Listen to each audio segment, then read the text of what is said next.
One word that I came across a few months ago was kinopsia. According to Tumblr's Dictionary of Obscure Sorrows, it's defined as the eerie forlorn atmosphere of a place that's usually bustling with people, but is now quiet and abandoned. Not surprisingly, while looking for examples, I discovered an entire subreddit dedicated to capturing this word's essence. Here's the best way to put it: if you've ever visited a theme park after hours, gone urban exploring, or been inside a shopping mall after the pandemic started, you've probably stopped to imagine what it would have been like if more people were there. The quietness will feel welcoming for a bit, until you begin to wonder what happened that turned the place into a ghost town. I'll talk more about this later, but there's been times throughout my life where walking around in empty or abandoned places occasionally gives me the creeps, and for some of you who have agoraphobia, you'll understand what I mean. More to the point, I believe that there isn't a better example for the word kinopsia than the indie sandbox known as Anarchy Arcade.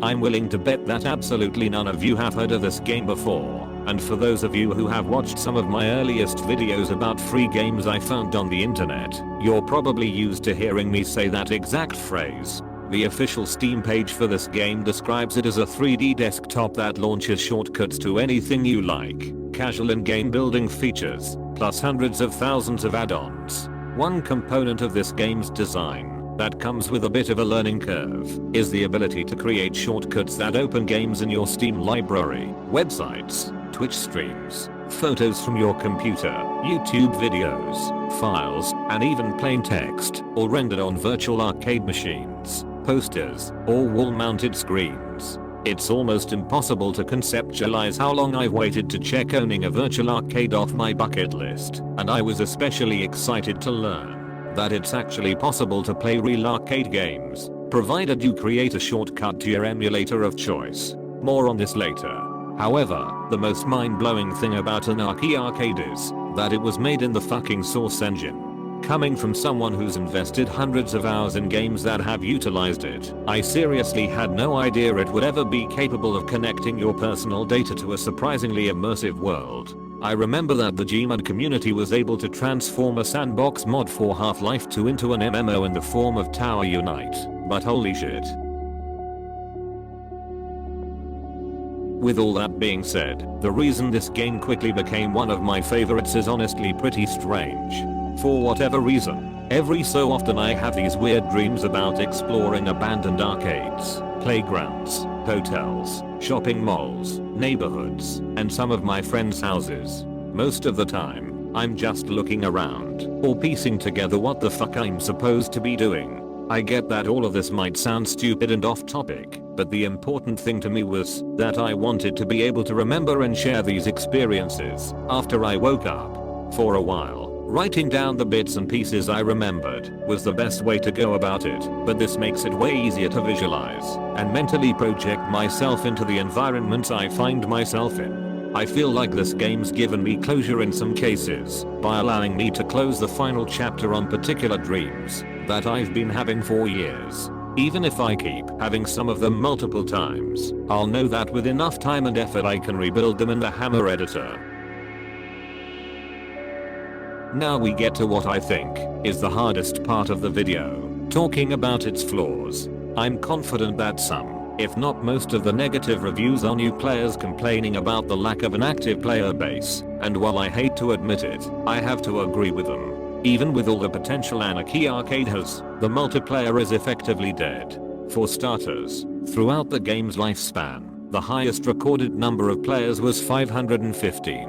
Additionally, the game hasn't hit double digits for average players in at least 4.5 years. I actually conducted a small experiment where I tried signing on to the game at weird hours of the night, and to my surprise there were at least 2 people playing multiplayer every single time I checked. I'm baffled at the fact that people still make workshop content despite having almost nobody to show it off to. All of that being said, the game was designed around replacing the player's desktop with something far more interactive and interesting. And contradictory to what I said earlier, I'm sure the developers didn't intend on making it like an MMO. If they did, I'm sure it would have looked a lot different, and would probably have been way more expensive. Another question that needs to be asked centers on the legality of the things you can do in this game. I've seen a lot of the emulation versus piracy arguments on social media, and it's honestly hard to pick a side, because I think everyone makes good points. I agree with the side that wants to preserve some of these games for future generations, and I also believe there's some game developers like Konami or Namco that I wouldn't mind continuing to support financially, even years or decades after their legendary games have woven their way into our hearts. That being said, spending hundreds or even tens of thousands of dollars for mats of fuck off cabinets you would never have space for is complete bullshit. And considering the fact that retro video gaming has become more and more popular over the years, it's baffling that with so many cheap ways to enjoy childhood classics, some developers are some stubborn motherfuckers by not letting people pay for ROM files that they can set up on their own home arcades. Overall, I've never thought this was a bad game. It just wasn't what I was expecting. And considering the fact that Anarchy Arcade is completely free to play, you won't be wasting any money if you don't enjoy it. I'm sure that before and around the time of its release, it would have been seen as revolutionary, possibly even as a proof of concept for a metaverse capable game. That being said, although it's not playable in VR as of yet, this is probably the closest thing we've gotten to the Oasis from Ernest Cline's Ready Player One in the last 10 years. However, its biggest drawback, which I believe was by design, was that more people didn't want or get a chance to enjoy it.